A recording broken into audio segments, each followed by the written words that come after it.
żółty domek z dachem płaskim jak tafla wód i z oknami jak kratka. Taki domek jak kratka, taki domek jak klocek do zabawy we dwóch. Babcia kryła matkę od ostatnich kurw i dziwek i modliła się, żeby Bóg jej wreszcie rozum wrócił. Moja pierwsza komunia to był maj 95.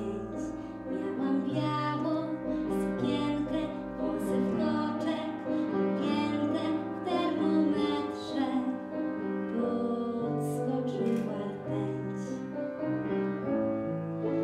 Biały obrus na stole to był maj 95. Facet mojej mamy całkowicie pijany pytał, czy ktoś jeszcze ma chęć.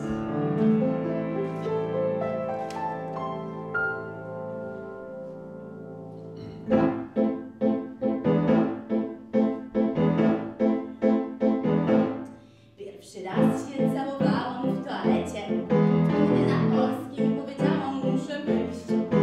Żeby było niby, że no wiecie, no i wyszło to, co miało wyjść. W mojej klasie w gimnazjum taki jeden był, co na faksach i imprezach dużo pił. A wołali go poeta, bo jak wypił, to miał fazy, widział światło i obrazy. Hip-hop z głowy płynnie wali, więc mu wody dolewali i dlatego może tyle pił. Byłam 16-letnią kobietą po przejściach. Jarałam w bramie grupę Marlboro naprawdę sporo. Filozoficznie wszystko miałam gdzieś.